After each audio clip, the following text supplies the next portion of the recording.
ஹாய்ங்க எல்லோரும் எப்படி இருக்கீங்க? கண்டிப்பாக நல்லா இருப்பீங்க அப்படின்னு நம்புகிறேங்க. இன்றைக்கி என்ஜாய் ஃபுட்டில் என்ன செய்ய போகிறோம் அப்படின்னா, ஒரு அருமையான கருவாட்டு குழம்பு தாங்க செய்ய போகிறோம். அதுவும் புளி சேர்த்து செய்ய போகிறோம். கருவாடு வந்து பார்த்திங்கன்னா, நெத்திலி கருவாடு தாங்க வாங்கி வச்சுருக்கேன்.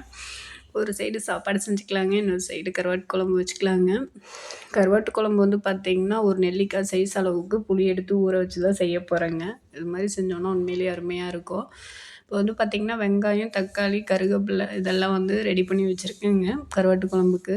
அது போக நம்ம சொன்ன மாதிரி முருங்கைக்காய், கத்திரிக்காய், உருளைக்கிழங்கு வெட்டி கழுவி ஒரு பாத்திரத்தில் வச்சாச்சுங்க. தண்ணியில் போட்டு வச்சுருக்கோம். நெத்திலி கருவாடும் க்ளீன் பண்ணி வச்சாச்சுங்க. இனிமேல் வந்து நம்ம கருவாட்டு குழம்பு செய்கிறது மட்டும்தாங்க பாக்கி. அதுக்குள்ளே வந்து பார்த்திங்கன்னா தண்ணி கொதிச்சிருச்சு, அதனால அரிசி போட்டுடலாங்க. அரிசி போட்டாச்சு.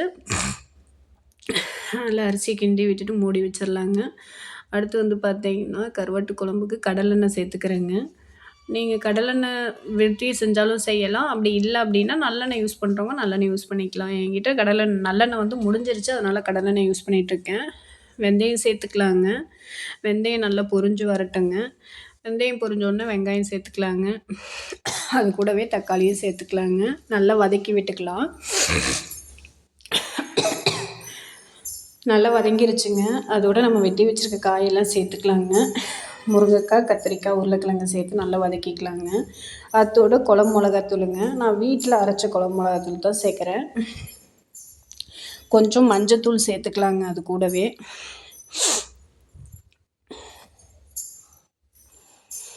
நல்லா மிக்ஸ் பண்ணி விட்டுக்கலாங்க. நல்லா மிக்ஸ் பண்ணி விட்டதுக்கப்புறம் புளித்தண்ணி கரைச்சல் இருக்குது இல்லைங்களா, அதை எடுத்து ஊற்றிக்கலாம்.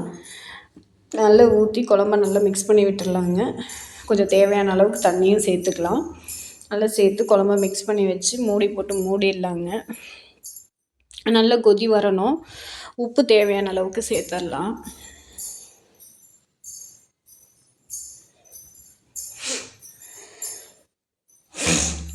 நான் வந்து அளவாக தான் போட்டிருக்கேன். உப்பு பத்தலை அப்படின்னா மறுபடியும் சேர்த்துக்கலாம் அப்படின்ட்டு போட்டிருக்கேன். இப்போ மூடி போட்டு மூடி வச்சிட்டோன்னா நல்லா கொதி வந்துடுங்க. அதுக்கடுத்து வந்து பார்த்திங்கன்னா, ஒரு கல்லில் பூண்டு, சீரகம், மிளகு இது எடுத்துருக்கேங்க. இது மூணுத்தையும் நம்ம வந்து இடித்து வச்சுக்கலாங்க. இடித்து வச்சுக்கிட்டோன்னா, அதாவது ஒன்றுக்கு பாதியாக இடிச்சுக்கணுங்க. கருவாட்டு குழம்புக்கு வந்து பார்த்திங்கன்னா, இந்த பூண்டு, மிளகு, சீரகம் இது மூணுத்தையும் நல்லா ஒன்றுக்கு பாதியாக இடித்து அந்த குழம்புக்குள்ளே போட்டோன்னா தான் நல்லாயிருக்குங்க. குழம்பு கொதி வந்துருச்சு. இப்போ நம்ம இடித்து வச்ச பூண்டு, சீரகம், மிளகு அந்த இதை வந்து மிக்ஸ் பண்ணிக்கலாங்க. கூடவே கருவாடை தூக்கி போட்டுக்கலாம். கருவாடை எடுத்து போட்டுக்கலாம். அது கூடவே கருவேப்பிலை தூவிக்கலாங்க.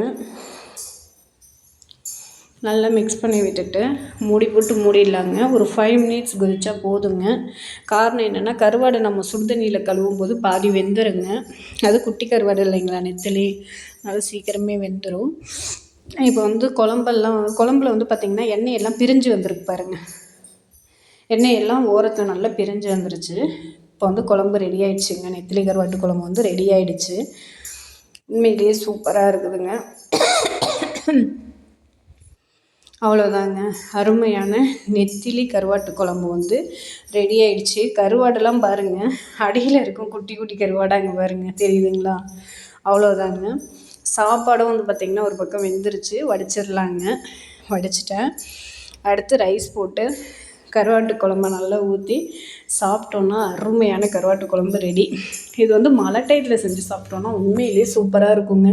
எனக்கு ரொம்ப ரொம்ப பிடிச்ச டிஷ்ஷு கருவாட்டு குழம்பு. இது மாதிரி உங்கள் வீட்டில் ட்ரை பண்ணி பாருங்கள். Okay, tata.